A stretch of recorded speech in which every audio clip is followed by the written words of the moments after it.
Good afternoon in South Africa and good morning to all of you.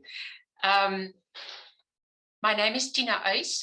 I'm a professor of sociology at the University of Johannesburg, and I've been involved in researching whistleblowing many years. I've not been a whistleblower myself, but I was a bystander because my husband was a whistleblower, and that's how I got interested in this field and started working in this field. But today is not about me, it's about the speakers, and I want to give them as much time as possible. We have a very interesting session ahead of us. The topic of this session is cultural contexts. How do they foster or inhibit whistleblowing? And our first speaker is Pamela Forward, that you all know. She needs no introduction. She's the president and executive director at Whistleblowing Canada Research Society. And the topic of her talk is organizational culture and whistleblowing. What are the invisible forces driving reprisals? Over to you, Pamela.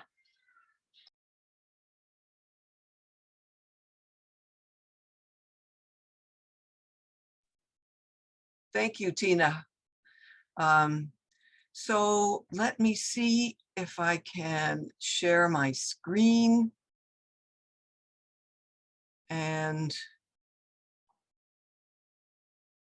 here we go.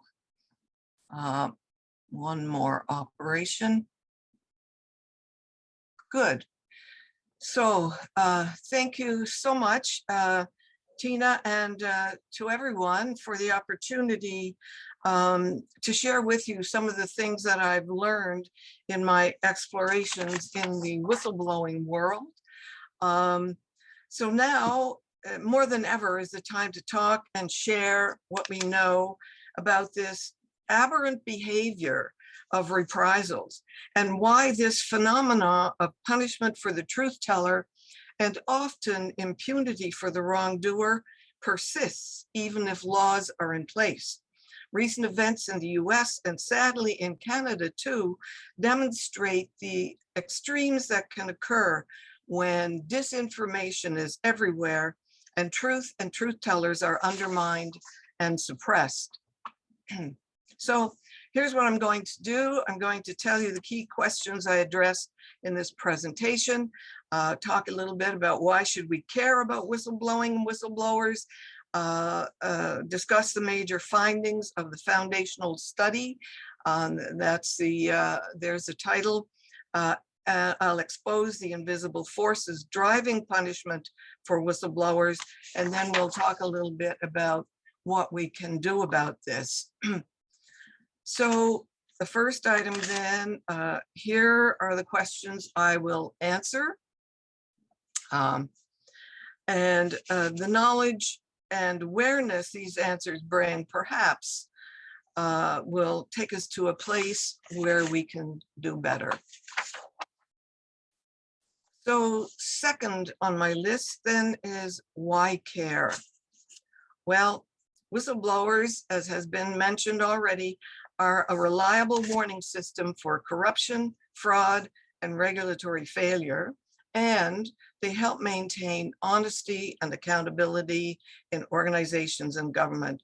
They try to tell us the truth about what is really going on so we can participate effectively in decision-making as employees and citizens and help maintain standards. The trend towards centralized power at the top and autocracy that is happening around the world is happening here too. So protecting and empowering whistleblowers is an urgent priority. So I'm going to talk a little bit about the case. The study sparked the founding of this organization. This was a deep dive into the facts of a high-profile whistleblowing case on drug safety in 1996 in an attempt to explain reprisals through the lived experience of a whistleblower in a major case. So the case then, the whistleblower raises concerns. She challenges authority and is demoted and sidelined for doing her job ethically. The whistleblower resigns 4 years later so she could speak publicly about another controversial unsafe drug, then on the market already for 15 years. Subsequently, the whistleblower appears in a witness for the Fifth Estate in a defamation case and is denigrated in the court decision. The decision obscures the truth as, whoops, oh, here we go, sorry. Yeah, the evidence showed lacks oversight of drug approvals and too close a relationship between the regulator Health Canada and certain drug manufacturers. The truth was further obscured as the decision never mentioned that the expert advisors had told Health Canada the drug should not be on the market. They declined to remove it, but rather sent out an ambiguous warning, which was not noted by many. The problems with drug safety continue to this day, with tens of thousands of deaths yearly from adverse prescription drug reactions.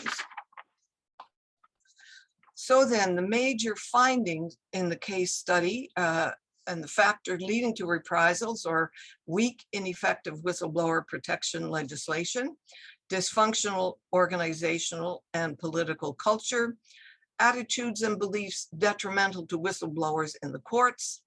And the big surprise was that legislation alone will not protect whistleblowers.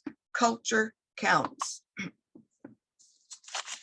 So next, then a few definitions. Culture in this context is a combination of leaders' modeled behavior, policies articulated, rewards for behaviors demonstrated, and the collective behaviors of members of the organization, and how that all comes together in a system of shared meaning. Theory means an explanation that has evidence to back it up and not just based on assumptions. So when I started, I first checked the literature on reprisals, and I compared what I found with the experience of the whistleblower for relevance and congruence, and they matched. The literature told me that no one explanation was satisfactory. However, I found a number that together provided a very good understanding of the reprisal problem. These theories build on power-based explanations to include psychological and sociological explanations. The power-based explanations are important, and I refer you to the work of Alford and Jackal. And I will mention Nielsen's work concerning regulators because it links to the study. He cites political pressure and deregulation as part of the picture. The pressure from politicians who appoint the deputy ministers and governments is to ignore whistleblower cases related to sources of financial or political support. So now then, let's just move on to psychological and sociological explanations for reprisals. And here I'm going to have to ask you to stretch your imaginations a little bit and consider this an environment. And these little ovals are organizations.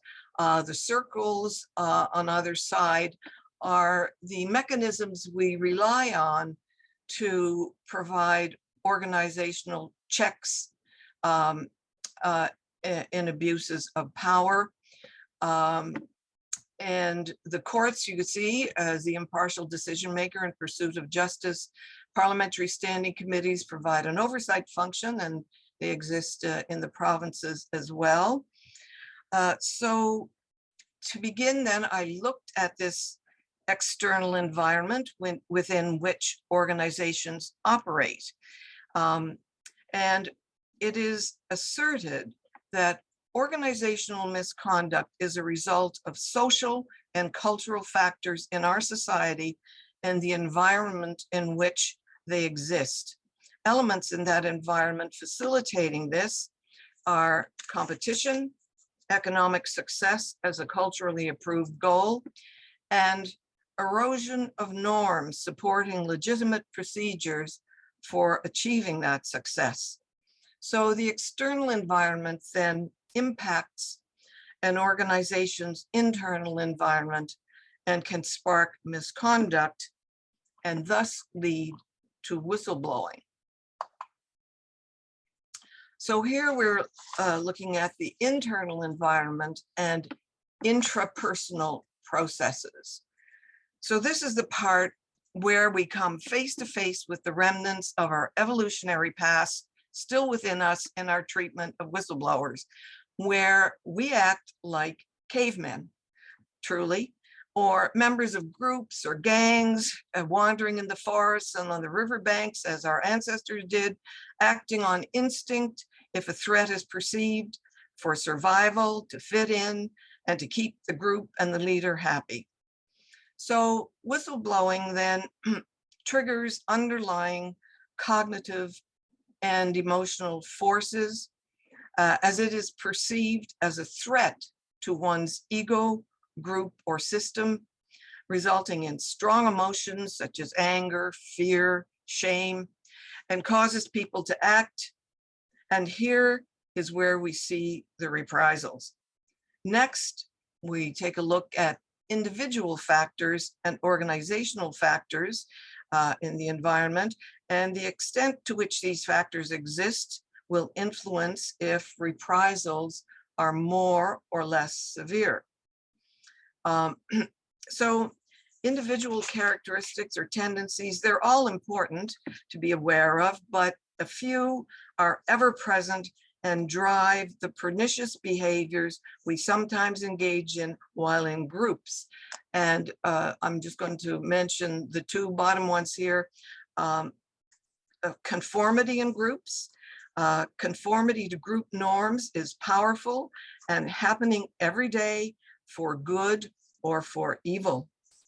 Equally powerful is the propensity for obedience to authority in groups, again, for good and sometimes for evil. A strong word, but we need to confront it and name it if we're ever to conquer it. These forces drive people to do things in groups they would never do as their autonomous selves at home.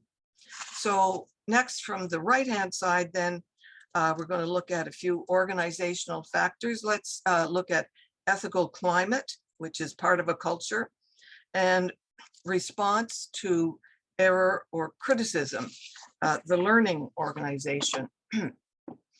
Okay, so the organizational determinants of ethical dysfunctionality are structure, leadership, and culture. Structure, or as in strict vertical hierarchies, can foster ethical dysfunctionality. Leadership has a big impact on culture, and there should be no gap between what a leader says and what she or he does, as cues and signals are picked up by subordinates, and they respond to the behaviors more so than the words.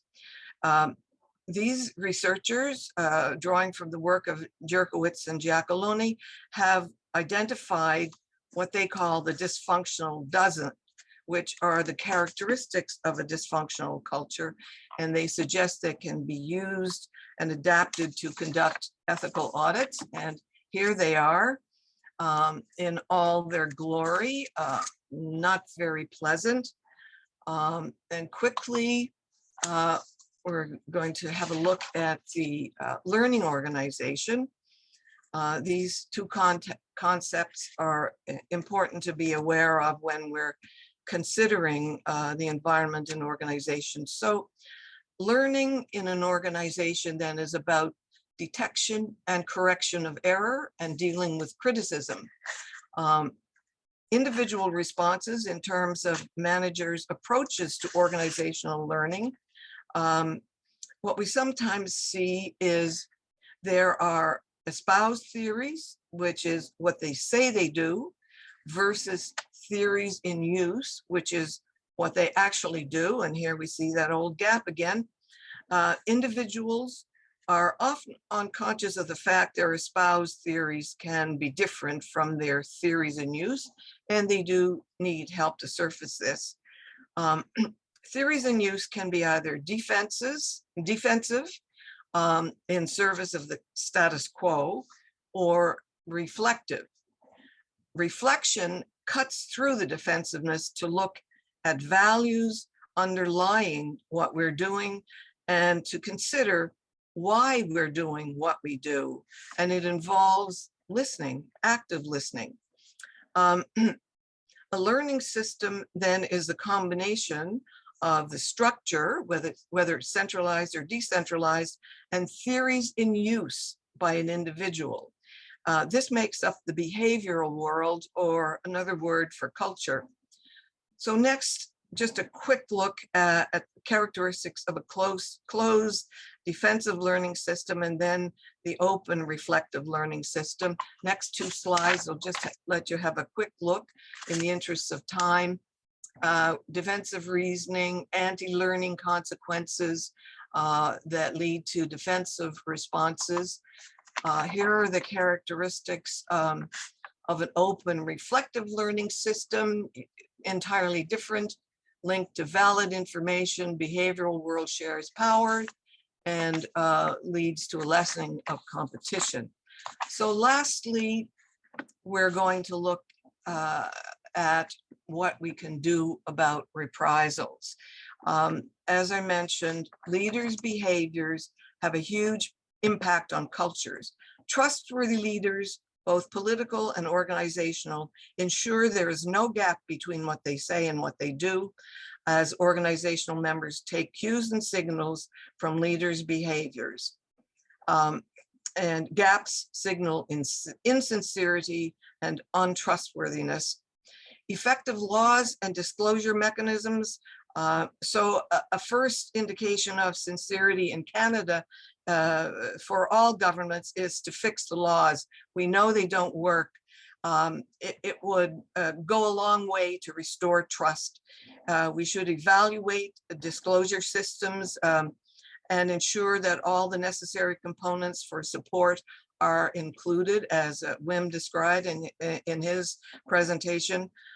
There should be training on the necessary skills in communication, conflict resolution, how the systems work, rights under the law, especially for disclosure officers, and training on reprisals is essential, and in particular on these invisible forces that I'm talking about, because it's only if we're aware of them that we can begin to take issues or take steps to resist unwanted influences.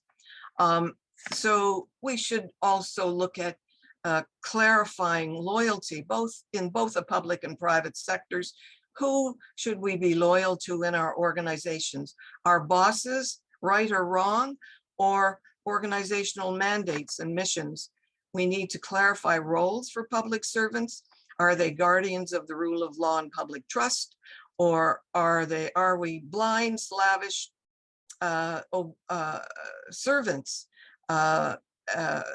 who obey blindly the boss or the minister? There should be access to ethical climate audits and independent ethicists, and most importantly, and this sends out a big message of sincerity, penalize wrongdoers and those who engage in reprisals.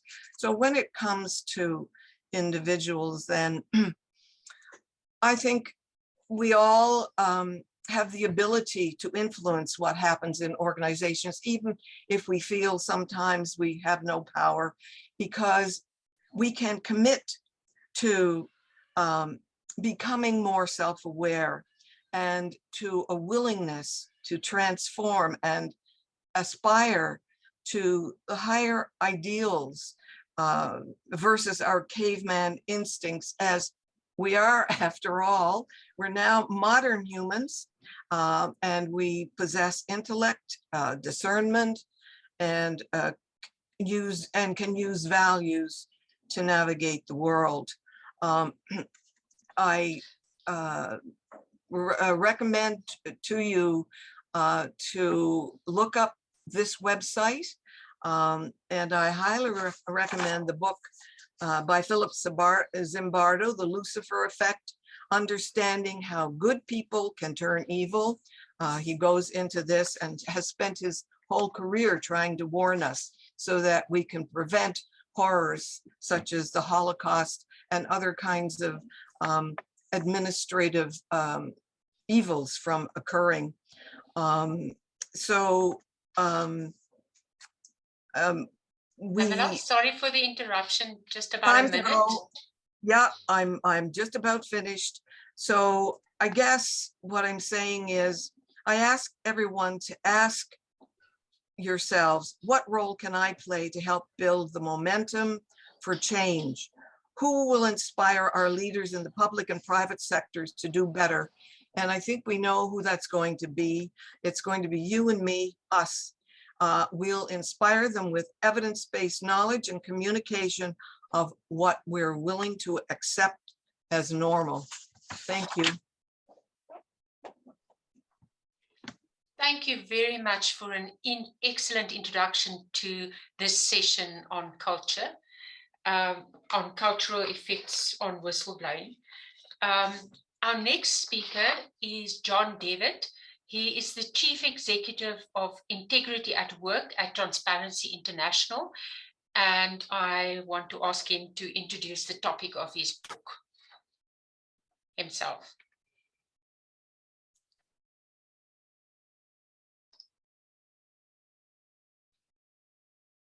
John?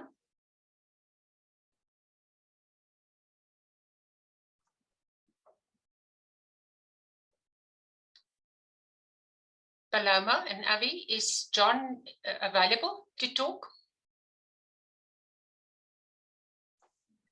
You seem to have signed up for now, so maybe we can go to the next panelist and we'll... Okay, great, I will do that.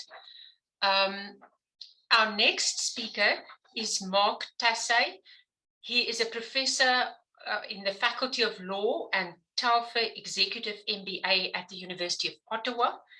And the topic of his talk is the benefits of an ethical line for reputational risk mitigation. Over to you, Marc. Well, thank you very much and welcome everyone. I'm very happy to be with all of you today. Just going to make sure that I'm sharing my screen. It won't be long, so hold on for a second here. Should be able to share my screen in a second. Okay, so as I say, thank you very much for giving this opportunity to be with all of you today. And I want to be talking about a subject that I find to be very relevant in 2022, which is reputational risk. Over the years, we have took for granted that whenever we're talking about risk mitigation, we would only focus on the legal risk and the financial risk. Well, you know what? These days, it's not the way it is. One of the risks that is the most important one, and especially if you're dealing with private corporation or public corporation, and also I would say at the public government level, it's about the reputation. So the reputational risk is a risk that we can hardly manage. But you know what? A lot of people like this. They love to hear comforting lies, but they don't want to hear the unpleasant truth. And I think that that's a big problem, because if you just turn a blind eye, it doesn't mean that you're not going to be able, or you're not going to be accountable, I should say, to what you did or what you didn't do while you were supposed to do something. And I know whenever we're talking about whistleblowing, people are fully aware of that, you know, if you're telling the truth, no one wants to listen to you. And that's really sad. And I think sometimes the problem is that they see you as a whistleblower. These days within organization, I think we're referring to those people as ethics ambassadors. And I like that term. Like, I think ethics ambassadors is because technically a whistleblower, that's someone who really cares about ethics, who really cares about people knowing the truth about what's going on. And if the truth is that it's not aligned with the code of ethics or whatever is required, then we need to speak out. That's so important. But then sometimes you are faced with that type of structure, which unfortunately is led by a chief end decision officer. And we have the VP status quo, the VP fear. And I think that if some of you are whistleblowers or are in the process of becoming a whistleblower, this is probably what you're most fearing of. The fact that you're going to talk about something and nothing's going to happen because there's not a will inside the organization to change it. And sadly, this has been happening in the past, and hopefully this will not happen in the future, because right now, sometimes it's almost like if you were to play on an uneven level playing field, you know, like how would you feel if you would be the one at the bottom? You can still score a goal, but that would take a lot of energy, way more than the people who are on the other side. And I think that that's important, because if we turn a blind eye, we might say, well, you know, we're just focusing on the game and I'm just like moving my head 45 degrees, and to me, everything is even. Well, that's the problem sometimes that we're facing with issues related to ethics. Some people might take an angle out of which they will actually like what they see, but is that really the situation? So that's a challenge. And I like this little cartoon to make people laugh and say, you know what, to be a whistleblower these days, yeah, you can actually blow the whistle, but on the other hand, there is a lot of maybe possible retaliation for you, even though we say there is protection and there is legislative laws that would actually protect you. I'm not sure. So we're facing big issues, but on the other hand, there is hope. You know why? Because there is board of directors or people that are nominated on different advisory committee. It could be audit committees or stuff like that at the government. And these people have responsibilities as directors, as auditors, whatever you want to call them. So right now, the biggest challenge that we're facing is for directors and officers to be ethical in a world which is characterized by moral relativism. So everyone sees it kind of differently and in their own view, where guidelines for behaviors are being constantly blurred, such that absolutely right and absolutely wrong no longer seems to apply. Years ago, you knew what was right versus what was not right. These days, there's always people that'll find a little way to work around it. And I call these people the CLO within the organization. So the CLO stands for the Chief Loophole Officer. It's the person who's always there to find the loophole. So you step in, you speak up as a whistleblower. Then you have that person on the other side who's the Chief Loophole Officer, and it will justify everything that actually happens by saying, you know what we're doing is not illegal. Yeah, okay, it may not be illegal, but is it ethical? Is it moral? So this comes to a point, and we used to try to understand how bad people were thinking. And in fraud, we were very often talking about the fraud diamond. But these days, we went like even one step further. Now we call that the seduction of fraud diamond. So now we put it as a diamond. And what I would like you to focus on is a different element. So first of all, we always say that in order for something to happen which is unethical, well, there need to be temptation. Okay, so there need to be something that actually will want you to do something. You kind of see a benefit out of it. Then there needs to be an opportunity. So the opportunity, either it already exists or you're going to make it happen. Okay.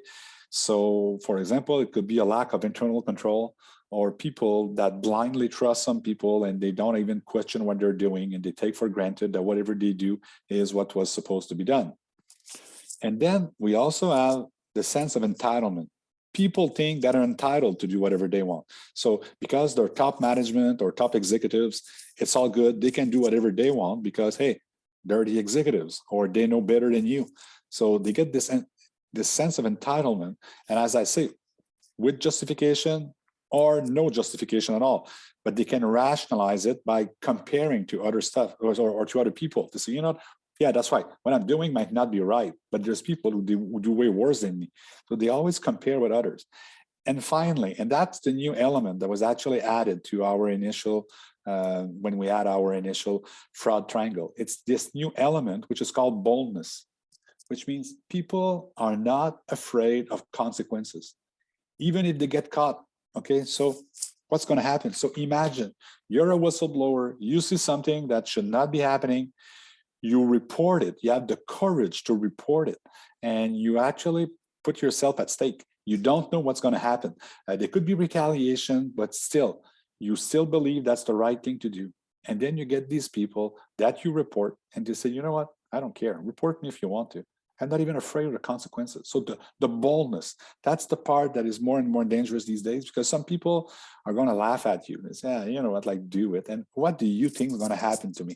Because they already rationalize it, and they know that even if they get caught, the sanction is not going to be hard, and they don't care. Like, they think that they can actually live with it. So that's something that we need to keep in mind. So if you are someone who's in power within the organization that can make decisions, first of all, see there is a need for whistleblowers. Why?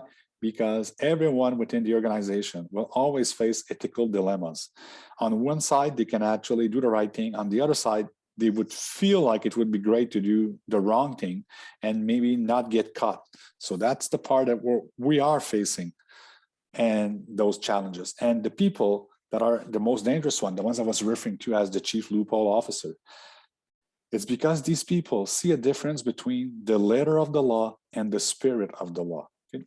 So I always tell people the letter of the law is when you're compliant, you're complying to something. And if we talk about ethics, we're talking about the spirit of the law. What was the intention?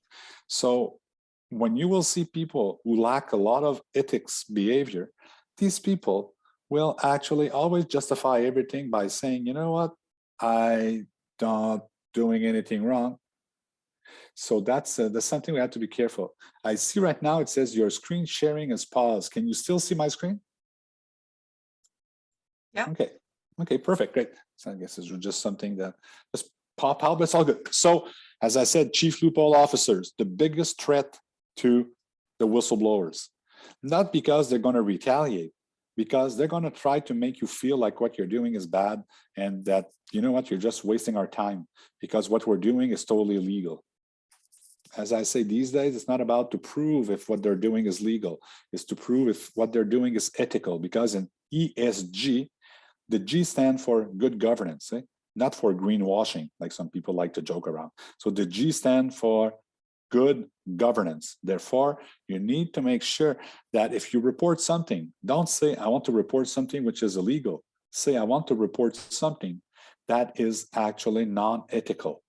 Then it's going to be it will be seen way better, because otherwise, if you say I'm reporting something which is illegal, and then that will be bad. And I would always tell people, be careful whenever you're reporting something. Don't use the F word. Like, I come from the University of Ottawa. We know that there's something words we can't use anymore. For me, it's the F word. The F word for fraud. Be careful. If you actually are reporting something and you say, I think there's a fraud, then it means you think there was a criminal act that was actually committed. So people need to be able to prove without any reasonable doubt that there was an intention, the actus reus and the mens rea. So the mens rea need to prove there was the intention. You can go through something which is not easy. Yes? Marc, sorry for the interruption. I think your slideshow is stuck on the seduction of fraud. Okay. Could you just see whether you can get it to move on? Sure.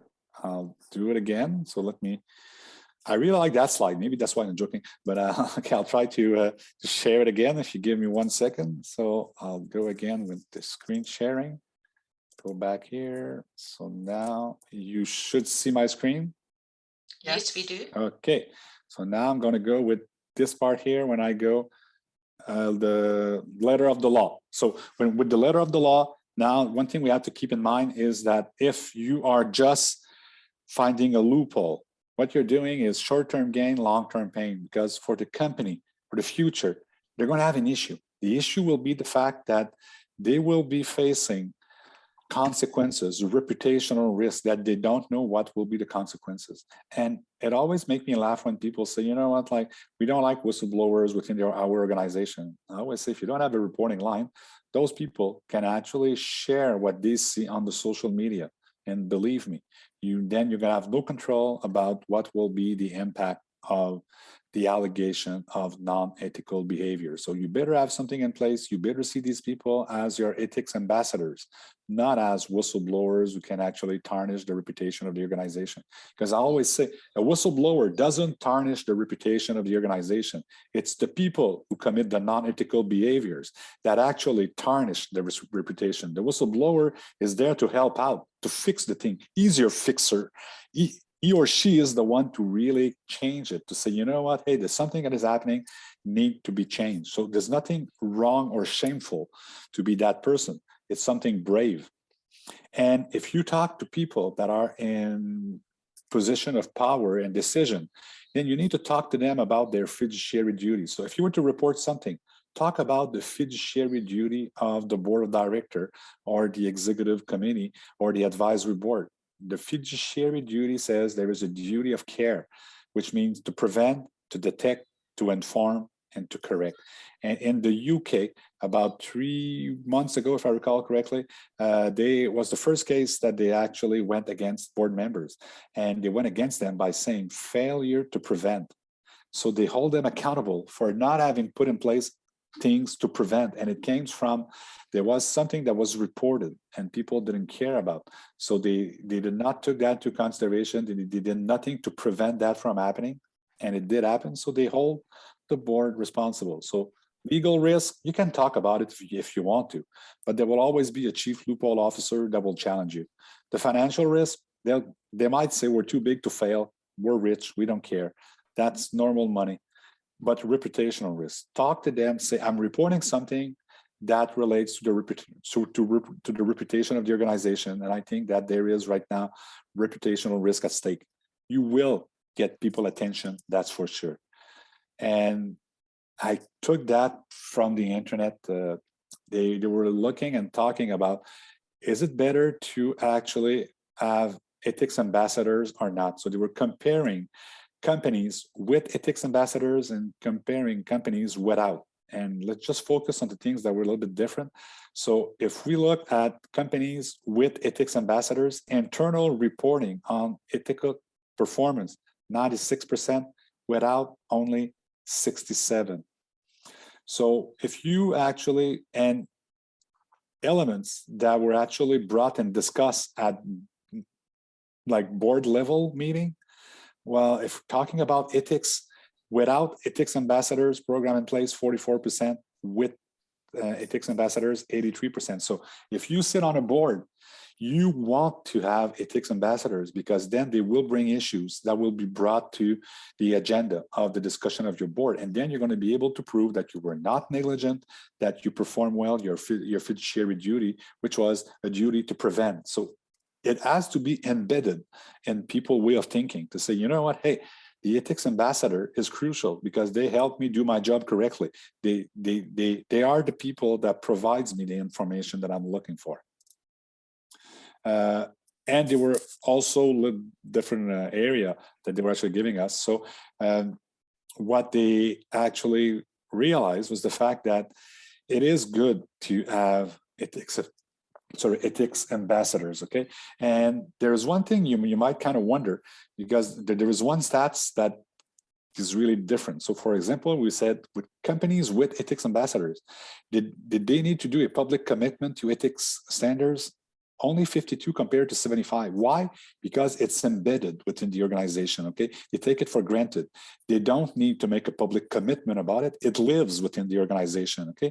So it's not something just to promote the company. It's not a promotional element. It's something that they need. It's part of the company. It's integrated. So that's very interesting because Marc, sorry for the interruption. Yes. You've got less than 5 minutes left. Perfect, thank you very much. So I'm almost done. So if we look at the reputation, like when we talk about reputational risk, if we look at the reputation of stakeholders, well, people who actually care about your company and we're going to be looking after you, there is so many, okay? So if people say, you know what, our reputation, we know how to handle that, just going to say, you better make sure that you look at that slide because it could be the social media, it can be the government, from customers. Like, it could be consumers, it could be your third-party suppliers. So you need to make sure that you take into consideration that your reputation can be affected by the action of a lot of people. And at the core is always the social media-based reputational risk management, okay?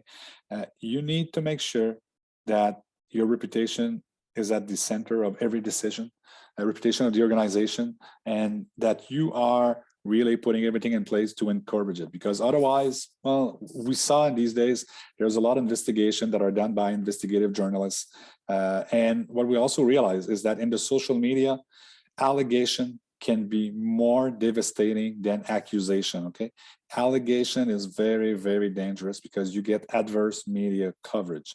So one thing that I would like you to take as a takeaway from my presentation is that if you are ever witnessing something that you think is total breach of ethics within the organization, approach it as a reputational risk. And if someone says to you, well, you know what, hey, we have the legal department to deal with that. Yeah, we have everything under control.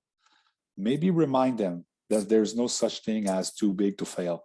And in the last few years, we saw different organizations that thought that they would never get affected by anything. And unfortunately, they failed. So that being said, that was my presentation. I hope that it was actually useful. A lot of people say to me sometimes, Marc, you're only promoting fear. Are you selling hope? I say, I'm not there to sell hope. It's the people within your organization that are the ethics ambassadors, that are the one who are actually the hope. So I'm just talking about the reality. The hope is the new generation, the people who don't believe in loopholes anymore, who believe in ethics way more than law. That's mine. So thank you very much.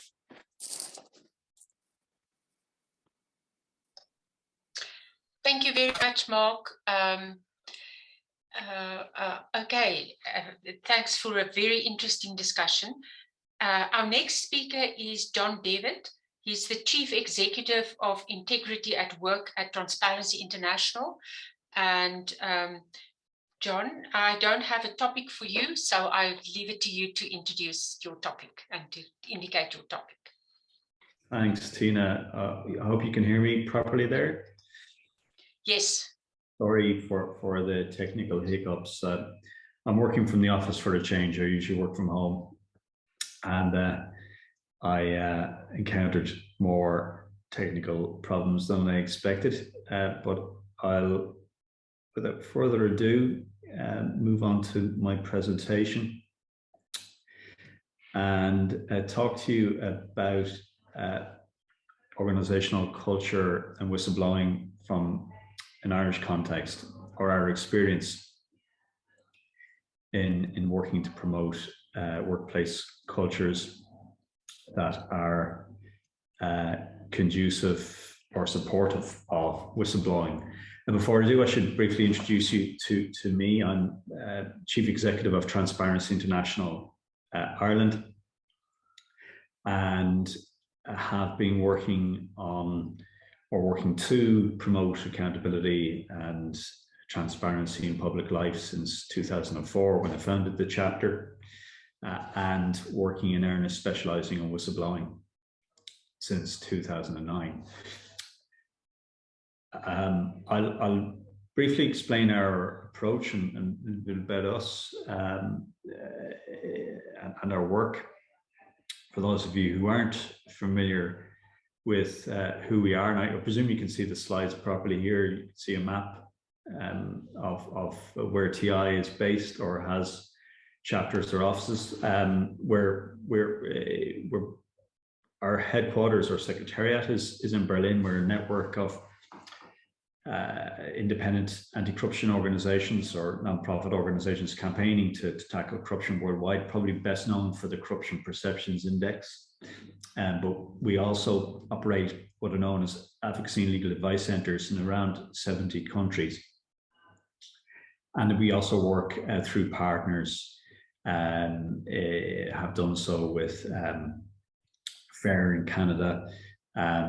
Your own Anna Myers is also director of the Executive Director of the Whistleblowing International Network, of which I'm a trustee and former chair.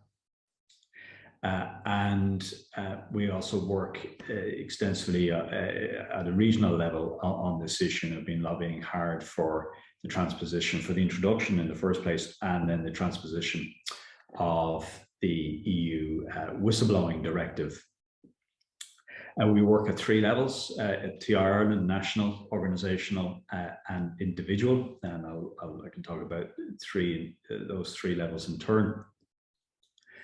But we focus a lot of attention on whistleblowing in large part because it is perceived to be probably the most effective and cost-effective way of addressing corruption. It doesn't just help detect wrongdoing, it also helps those receiving information related to wrongdoing to act on concerns and enforce rules and legislation.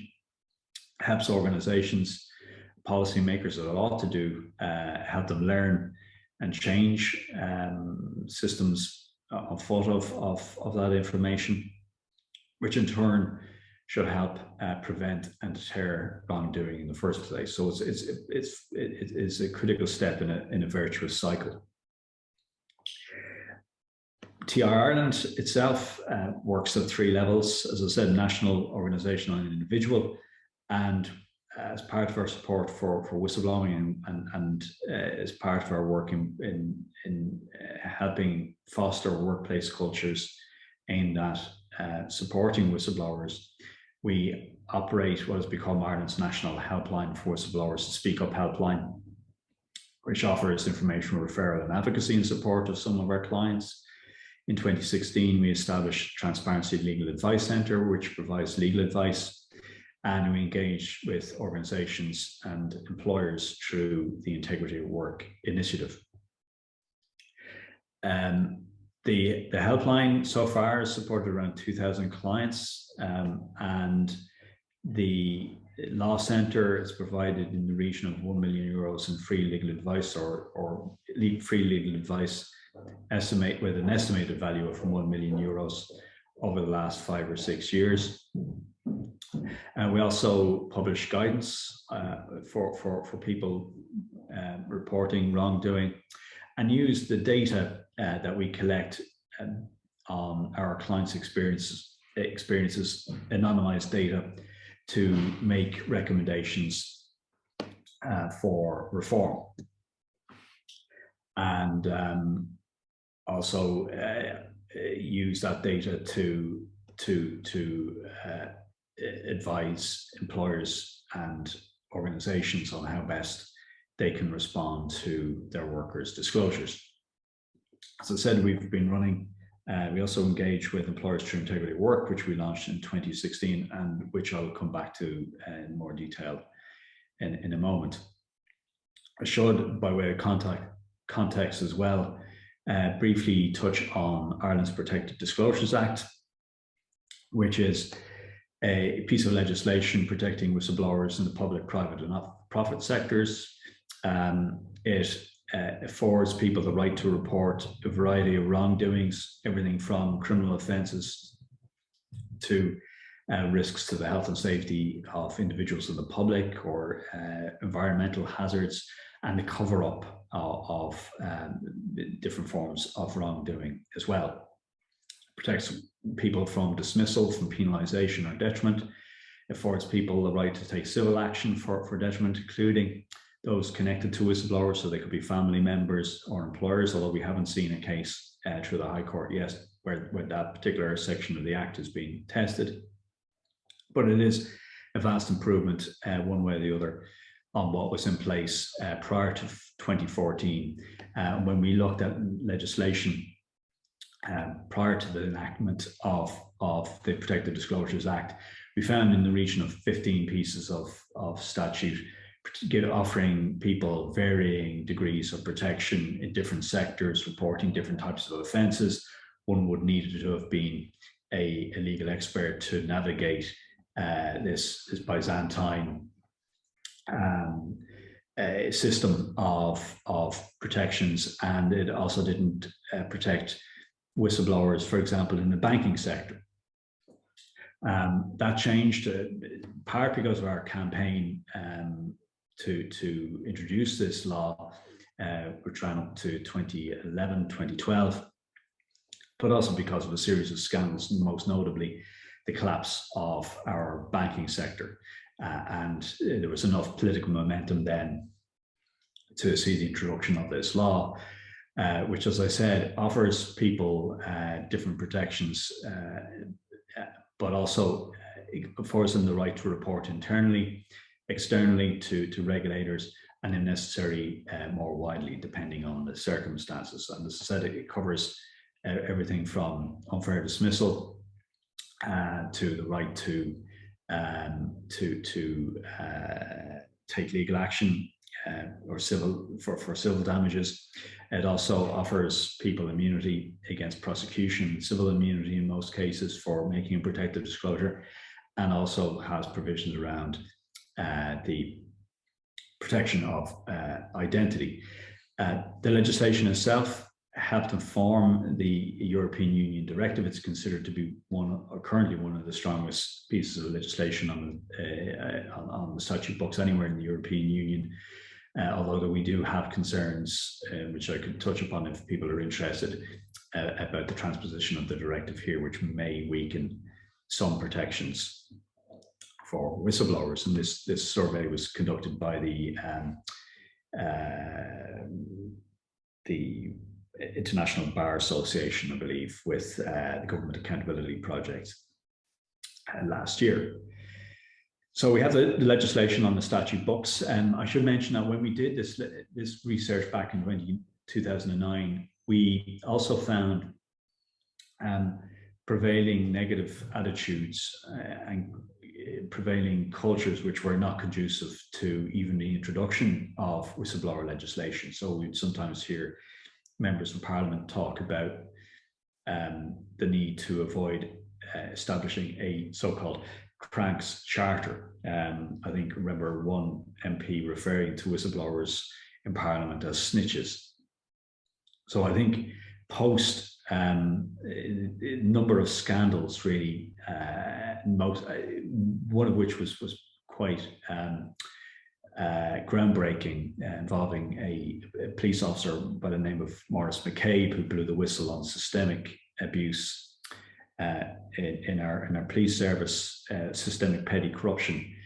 We've seen a marked change, a step change in attitudes, at least at an official level, towards whistleblowing and whistleblowers. I think the value of whistleblowing and whistleblowers and what they endure is recognised, at least at a political level, if not throughout society. And we see, in fact, it would be a very foolhardy politician who would speak ill of a whistleblower now. So as I said, now we have this legislation in place. What is it we need to do to affect cultural change? Well, we conducted this survey with a survey company, the Integrity of Work Survey, in 2016, which looked at the personal experience of whistleblowers in Ireland.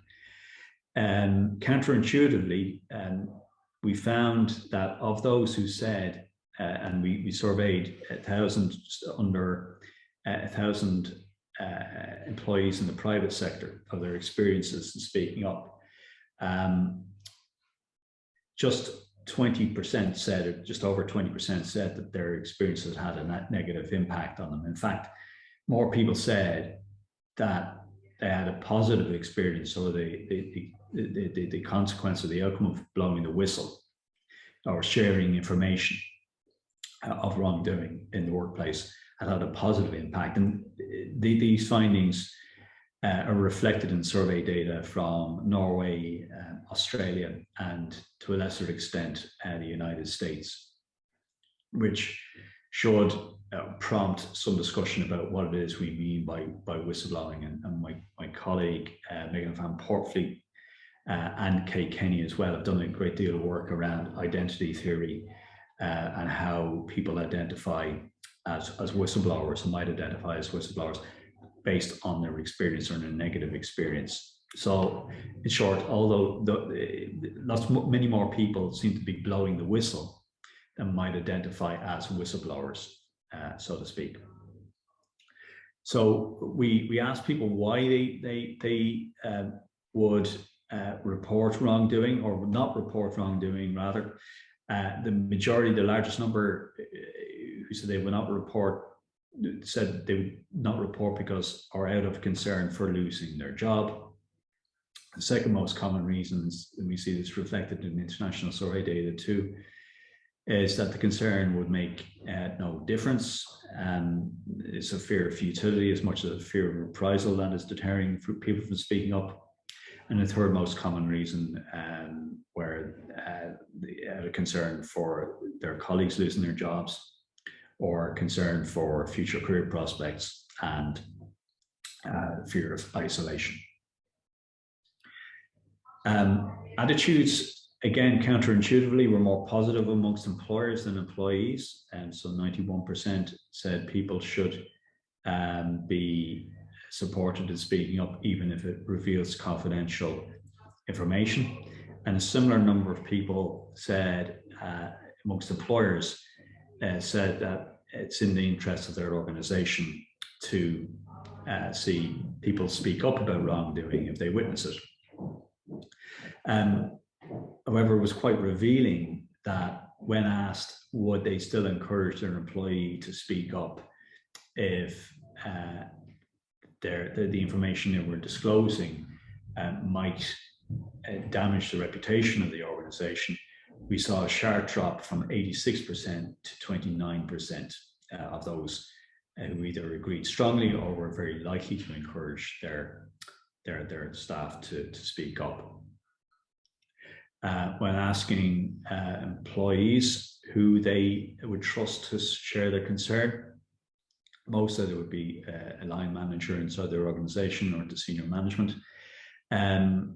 The least common response was someone outside the organization. Again, we see this from experiential data or from empirical data, which suggests that close to 90% of those taking cases for labour courts in Ireland and the UK have attempted to report wrongdoing inside the organisation. So it does counter the myth that the whistleblower is someone who is just or is inclined to report to the press. And so we're with time here now. There's a couple of more slides, Tina, and I'll wrap up. Again, there was a distinction between employer and employee confidence, with more employers saying, 80% of employers saying they'd be confident that if information was brought to their attention, it would be acted upon. In contrast to only 1 in 4 employees who said the same. And this overconfidence is reflected in the number of employers with policies in place, with just over 30% of all employers having any policy guidance or procedure amongst the private sector. Now, bear in mind these figures come from 2016, so they may have improved marginally. Again, the survey data suggests that employers are generally supportive of whistleblowers. They have a limited understanding, employers have a limited understanding of whistleblowing and the legislation, and they need to do a lot more to assure the staff that reports will be acted upon and will be protected. I won't go through these steps for creating supportive working environments, but they are drawn in large part from the research of Wim van der Kjove and, sorry Wim, I've just butchered your surname, and Kay Kenny, from a study produced for the Association of Certified Chartered Accountants. And these principles underpin the Integrity of Work programme, which now has over 30 employers, including the Irish Police, participating in it. And here are some links to resources, including that ACCA study, a best practice guide for legislation from TI that might be of interest. Excuse me. Thank you. That's it for me. Thank you. Thank you very much, John, for a great speech. And yeah, I'm sure people will have lots of questions for the three speakers who've already spoken. Our final speaker is Nadia Smaili, who is based at the University of Quebec in Montreal, and her research focuses on financial statements, fraud, whistleblowing, and corporate governance. The topic of her talk is categorization of whistleblowers. Over to you, Nadia. Thank you a lot. I will share my slides. Do you see the slides? Yeah. Yeah. Okay. So thanks a lot for inviting me to present this research. And I did it with my colleague. I think she's here with the audience, Paulina Arroyo. And the objective of this research was to shed light on whistleblowing decision making. So we were interested to know what motivates whistleblower. What factors led him to blow the whistle or to remain silent? So, and in finally, the objective is to present a certain categorization of whistleblowers. So I will resume the story of this research. So before working on this research, we did pre-work. And we see all that a lot of researchers on whistleblowers and come from different disciplines. So from management, from health, from other disciplines. So we try to understand what's going on and what can we get to understand the whistleblower. So what we see that the effectiveness of whistleblowing is high to stop financial crime. So for example, in the report to the nation, we see that 43% of fraud cases are detected by whistleblowing. We also see that from prior research that there are several factors that impact whistleblower behavior. Such as individual factor, situational factor, and environmental factor. There are also different types of whistleblowers, insiders and outsiders. Insiders are employee or past employees, and outsiders are others outside the organization and could be journalistic or could be media or could be regulatory authority. So we were curious and we asked a lot of questions.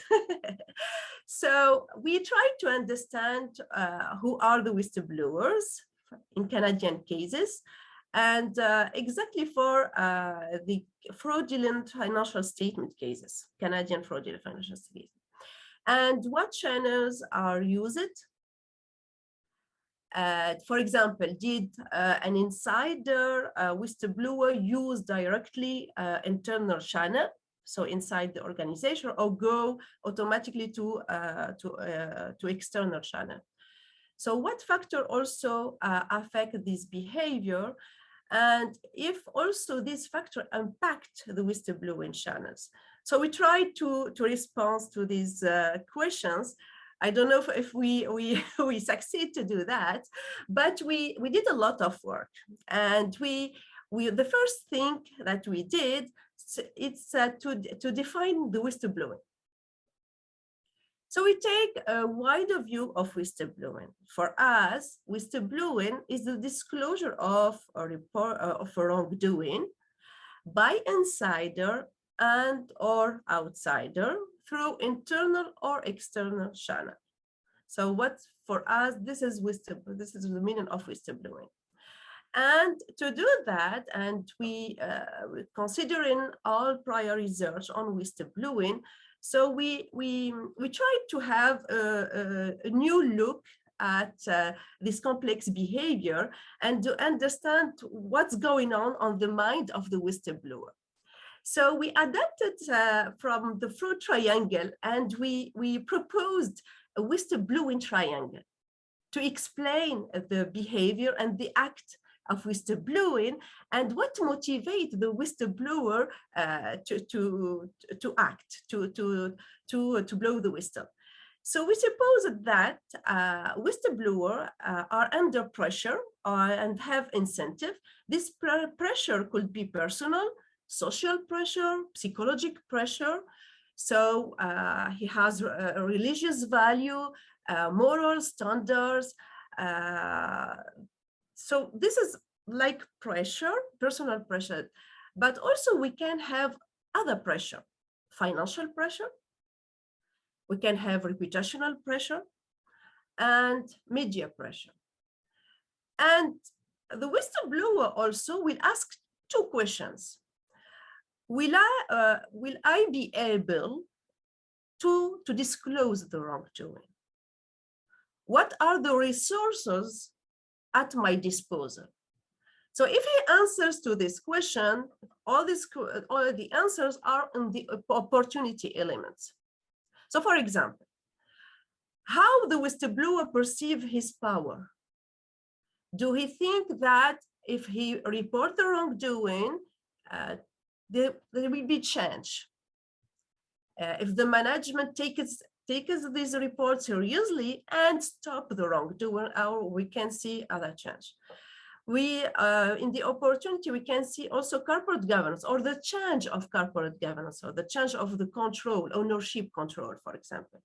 We can see also the whistleblowing program, if it exists, and if the whistleblower also is aware that it exists, and if he has confidence on this whistleblowing program.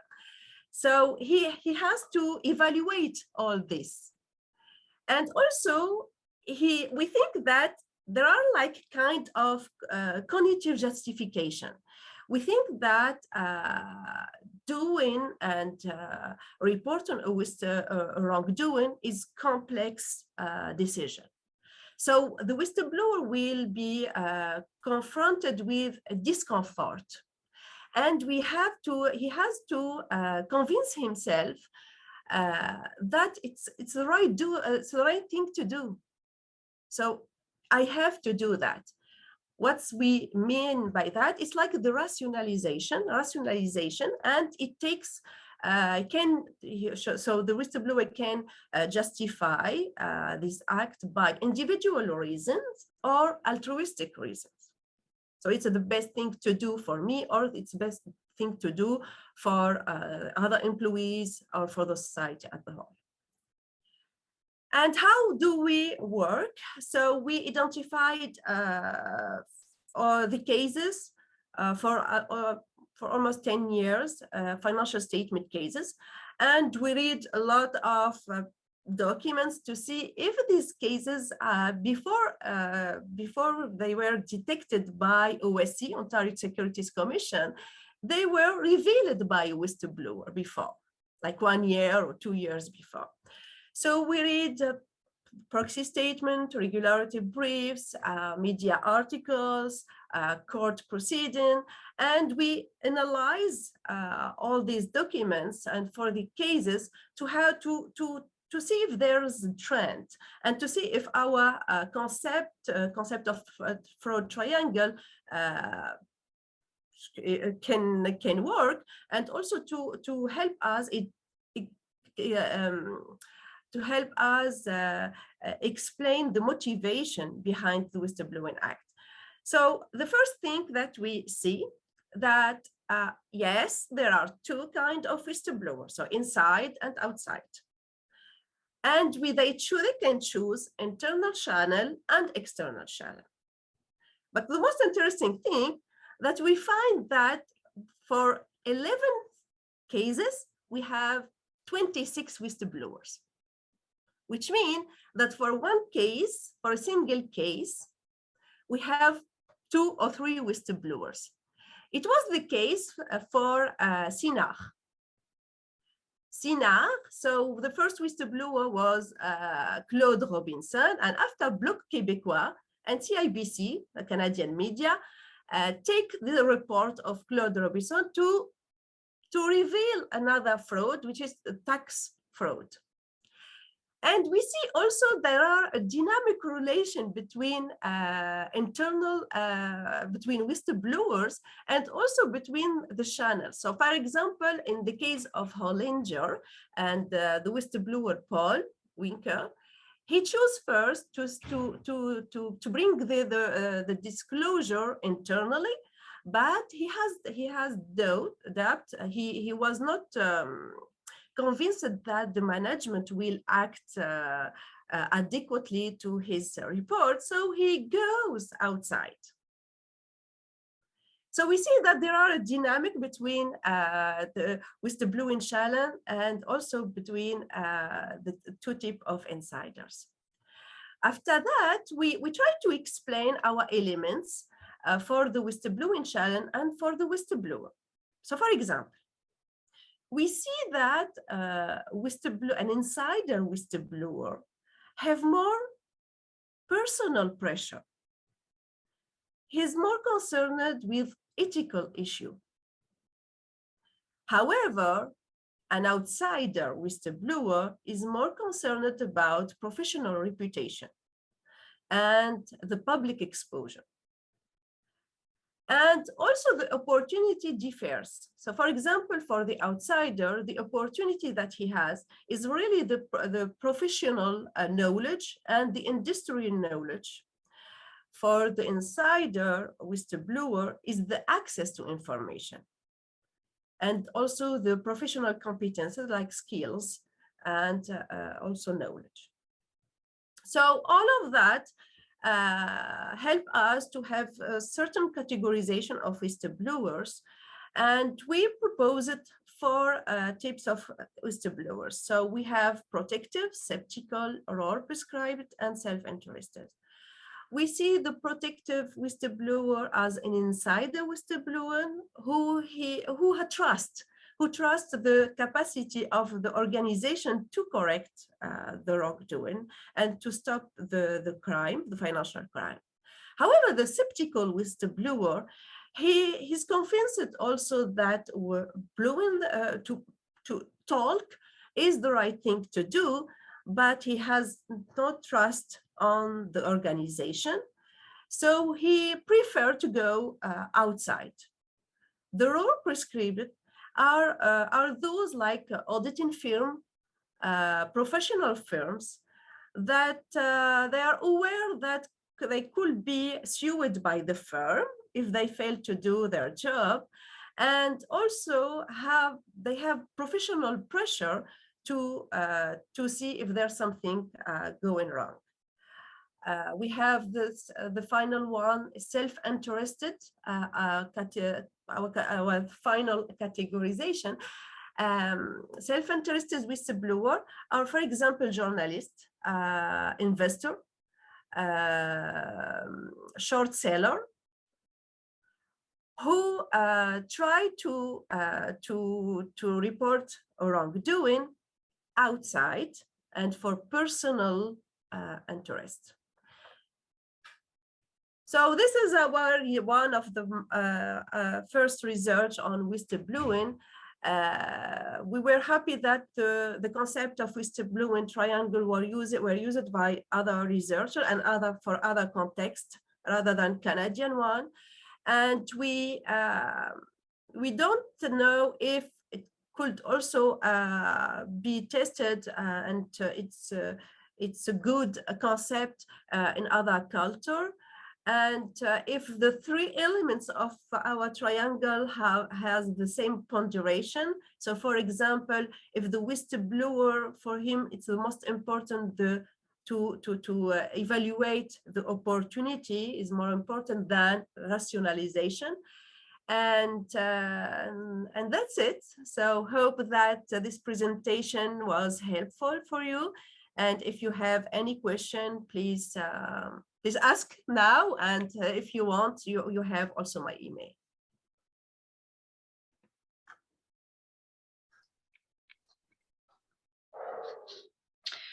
Thank you very much, Nadia. I would like to thank all the speakers for being so disciplined in sticking to the time, and would like to thank them for the very interesting ideas that they have raised. in this session. There are two questions in the Q&A. If any of you have thought of some questions, please add them. The first one is for Pamela. The question says, is it unnecessarily reductive to say that institutions are prone to simply trust the managers or leaders that become suspects in wrongdoing more than a potential whistleblower?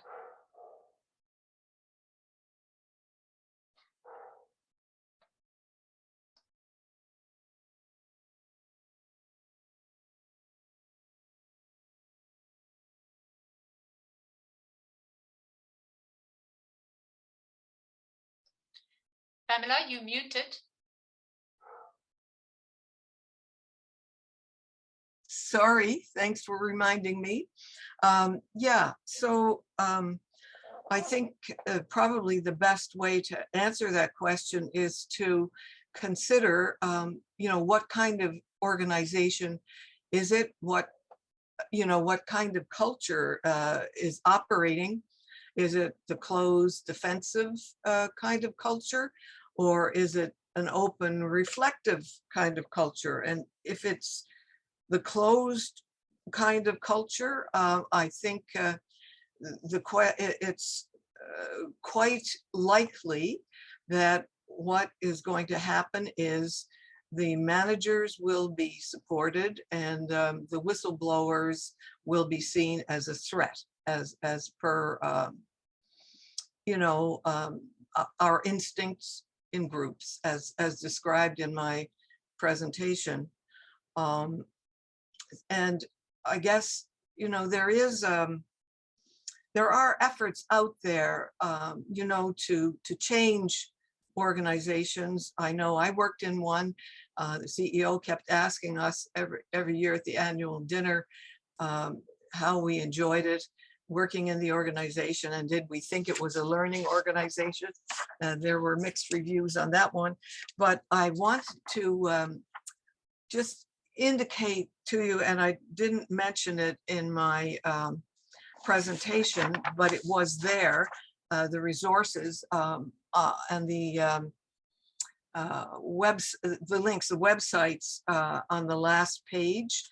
And I mentioned the Center for Public Impact. So they promote what they call human learning systems, which works on the principles of what we discussed, the learning organization. And it's described as a new vision for public administration, which optimizes for learning rather than controls and builds trust. And it's fascinating, some of the projects they're doing around the world. I think they're doing some in the UK, some in Australia, and some in the US. I tried to get one of the chief movers to come to Canada at some stage in the future and talk about what they're doing. However, I guess he's so preoccupied in other cases, there's just very little knowledge about it in Canada. So I really encourage you to check out that website and look up the Center for Public Impact, because it offers an awful lot of hope. I hope that answers somewhat the question. Thanks, Pamela. Then there are two questions for John. I'm going to give you both, and then you can briefly answer to both. The first question says, considering the example of Maurice McCabe, do you think it takes a sufficiently compelling whistleblower event to give lawmakers the impetus to actually improve the laws in their jurisdiction? And the second question asks whether you could briefly speak about the types of calls you receive in the whistleblower hotline. Sure. Yeah. I think those cases don't do any harm to put the agenda or put the issue on the public agenda and to focus the minds of policymakers, particularly if they come with significant reputational costs to politicians and office holders. In the case of Morris McCabe, that went on, that lasted from around 2013 and was only really put to rest in 2018, 2019, when a commission of investigation or tribunal of inquiry finished its first investigation into his treatment, at which point he'd been numerous ministers for justice and prime ministers had offered their apologies to police commissioners, Garda commissioners had resigned, one more directly to his as a consequence of his case and his treatment. The other was victim of the fallout of the scandal. But there were numerous other whistleblowers who just kept the issue in the public eye while or after the legislation had been tabled and or proposed in 2011. I think the banking crisis did as much as anything to propel this or to build momentum for legislation. But also, I remember back in 2011, a junior minister suggesting that they continue with this sectoral approach to whistleblower protection, that they just introduce another law to protect whistleblowers in the banking sector, that we didn't need what they call this complicated single piece of legislation like they have in the UK or Australia and New Zealand. And we campaigned for it. We said, no, we need one law to lend clarity and assurance to whistleblowers so that they speak up, irrespective of where they were based, that they would be protected. I think it points to the need to never waste a crisis, but also to never let policymakers get away with just doing the bare minimum, because they will if they can, and to continue applying the pressure at a policy level. I can't remember what the other question was. Sorry, Tina. Oh, it was about the types of calls that we get to the helpline.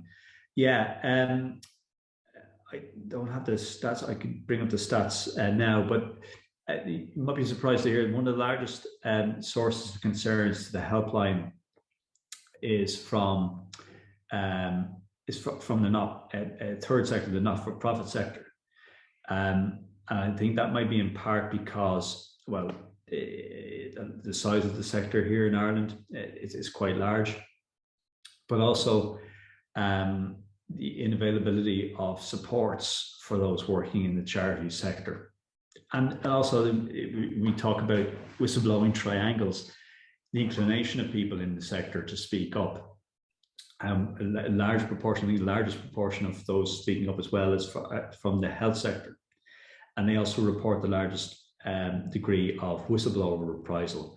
I think those findings would be reflected in data from the UK. And I think those in caring professions may, to follow up on, so Nadia, your presentation, they may be inclined more than others to speak up, and those in law enforcement too, and many of whom would just see it as their job to share information about risk as much as wrongdoing. When you talk to so-called whistleblowers, many of them say, I'm not a whistleblower, I'm just doing my job. Like I said, it's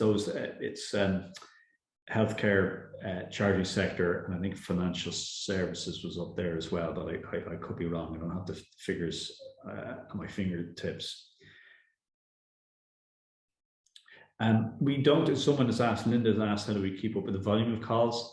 We don't get that many calls. To be honest with me, over 10 years, it's about 2,000, so about, on average, about 200 a year. And we struggle on the first day, actually, because there's a link between awareness raising or the public's awareness of the availability of these supports and their use of them. So on the first day, I was on live radio and I got a call. I was talking to national radio, and as I was talking to the interviewer, the phone was ringing. And we weren't equipped to deal with the calls. We got more calls in one day as we launched the helpline we did for the remainder of the year. So it's one of the reasons why we launched Integrity at Work. We learned a lot from the experience of our colleagues at Protect, formerly Public Concern at Work in the UK. And the point is that we need to be able to engage with employers so they can communicate the availability of these supports as well. It's not enough to rely on media or social media to raise awareness. We need to work with trade unions and employers too.